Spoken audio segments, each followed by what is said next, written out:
নমস্কার বন্ধুরা, the joyful journey by অর্চনাতে আপনাদের সকলকে সুস্বাগতম। আগামীকাল অর্থাৎ 2 সেপ্টেম্বর সোমবার 16 ভাদ্র কৌশিকী অমাবস্যা তিথি। এই কৌশিকী অমাবস্যা তিথিটি অত্যন্ত গুরুত্বপূর্ণ ও উল্লেখযোগ্য ও তাৎপর্যপূর্ণ। আগের ভিডিওগুলিতে আমি সেগুলো বর্ণনা করেছি এবং তারাপীঠ সহ সমস্ত মায়ের মন্দিরে আগামীকাল প্রচুর ভক্তের সমাগম হবে। এবার তারাপীঠ কৌশিকী অমাবস্যা তিথি বা তারা অমাবস্যা তিথি আর তার সাথে বাবা বামদেবের কথা যেন ওতপ্রোতভাবে জড়িয়ে থাকে। বাবা বামদেব ছিলেন শিবের স্বরূপ বা শিবের অবতার, কিন্তু কোন ঘটনা তা প্রমাণ করে যে তিনি সত্যি সত্যি শিবের অবতার বা শিব স্বরূপ ছিলেন? আজ সেই নিয়ে বিস্তারিতভাবে আলোচনা করব।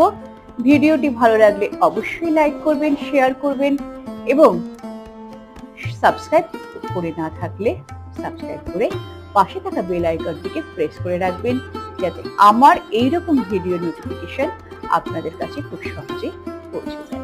তাহলে চলুন শুরু করি।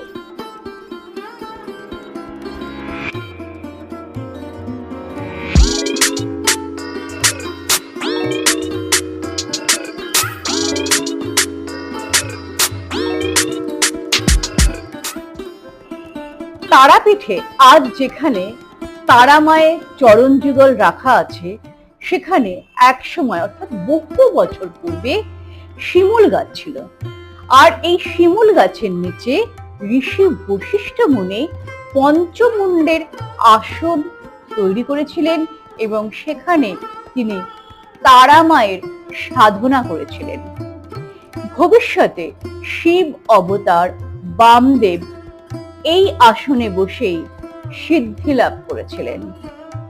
আর এই শিমুল গাছটি বিশাল বড় ছিল এবং তাকে বহু দূর থেকে দেখা যেত।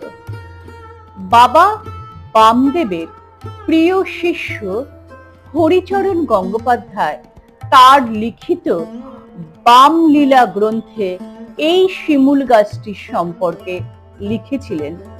এই শিমুল গাছটির গোড়ার দিকের ব্যাস এতটাই বড় ছিল যে দুজন মানুষ 4 হাত দিয়েও ধরতে পারতেন না বা একে বেষ্টন করা সম্ভব হতো না। এই গাছের নিচে বসে বহু সাধক জপ ধ্যান করতেন। একদিন বাবা বামদেব তার গঞ্জিকা সেবন কলকে থেকে এই গাছের নিচে আগুন ধরিয়ে দিয়েছিলেন এবং গাছটি দাউ দাউ করে জ্বলতে শুরু করেছিল। এই বিশালাকার শিমুল গাছের পাশেই ছিল তারাপীঠ মন্দিরের পাণ্ডাদের বাসগৃহ। তারা অত্যন্ত ভয় পেয়ে গেল। তারা ভাবল যে এই আগুন থেকে তাদের ঘর বাড়ি পুড়ে যেতে পারে। তারা অত্যন্ত ক্ষিপ্ত হয়ে গেল, রেগে গেল এবং বাবা বামদেবের আসল পরিচয় তারা কেউ জানতো না। বামদেবকে এই সকল পাণ্ডারা উন্মাদ, পাগল বলে মনে করত।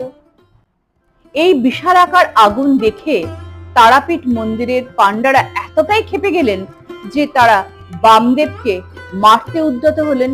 তখন বামদেব সেখান থেকে ভয়ে অনেক দূরে পালিয়ে গেলেন, কিন্তু তিনি দূর থেকে শিমুল গাছের যে আগুন জ্বলছিল সেই মধ্যেই কিন্তু তিনি মাকে দর্শন করলেন। সেখানে মা তারা কোমরে ছিল ব্যাঘ্র চর্ম, হাতে অস্ত্র, শ্যামবর্ণ, অনেকটা মা কালিকার রূপ। অপলক নয়নে বামদেব দেখতে লাগলেন মায়ের সেই অপরূপ রূপ। আর কারোর ভাবে তারা মাকে বললেন, দেখিস মা, কারোর ঘরে যেন আগুন না লাগে।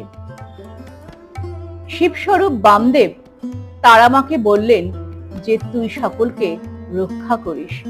পুত্রের এই প্রার্থনা শুনে মা বোধহয় কিছু একটা করলেন, কারণ এরপরই এক ধমক হাওয়ায় শিমুল গাছের উপরের অংশ ভেঙে সরলপুরের মাঠে গিয়ে পড়ল এবং আশেপাশে কোনো বাড়ি অর্থাৎ তারাপীঠের পাণ্ডারা যে ভয়টা পেয়েছিল যে তাদের বাড়ি ঘর পুড়ে যাবে তা কিন্তু হয়নি। শিমুল গাছের অবশিষ্ট অংশটি মহাশ্মশানে 2-3 দিন ধরে পুড়েছিল এবং তাতে আশেপাশে কারোর কোনো ক্ষতি। বামদেবের শিমুল গাছে অগ্নিসংযোগের ঘটনাটি কোনো সাধারণ ঘটনা ছিল না। শিমুল বৃক্ষে অগ্নিসংযোগের ঘটনাটি অত্যন্ত গুরুত্বপূর্ণ, অর্থাৎ এর গুরুত্ব অপরিসীম। শালমলী দহনতন্ত্রে আমরা এই শিমুল বৃক্ষের কথা জানতে পারি বা এখানে উল্লেখ রয়েছে, যা বামদেবের অর্থাৎ শিব অবতার বামদেবের শিক্ষাগুরু মুখ্যদানন্দ এই তন্ত্র পড়েছিলেন। এখানে বলা হয়েছে যিনি সাধক রুদ্র,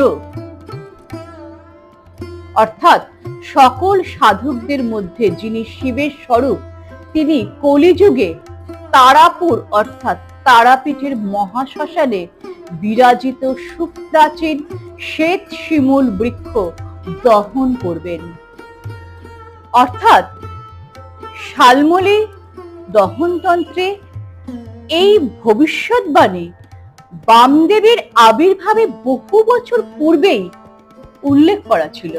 আর বামদেবের করা এই বৃক্ষ দহনের মধ্য দিয়েই বহুকাল আগের সেই ভবিষ্যৎবাণী কার্যকরী হলো। বামদেব যে সাধক রুদ্র বা সাক্ষাৎ শিবরূপী সাধক তার প্রমাণও এই বৃক্ষ দহন থেকেই জানা গেল। ভিডিওটি ভালো লাগলে অবশ্যই কমেন্ট বক্সে জয় মা তারা, জয় বামদেব লিখতে ভুলবেন না এবং বহু মানুষের মধ্যে শেয়ার করতেও ভুলবেন না। তাহলে আজকের এই পর্যন্তই, আসছি নতুন ভিডিও নিয়ে। ততক্ষণ ভালো থাকুন, সুস্থ থাকুন ও আনন্দে থাকুন। জয় মা তারা, জয় বামদেবের জয়।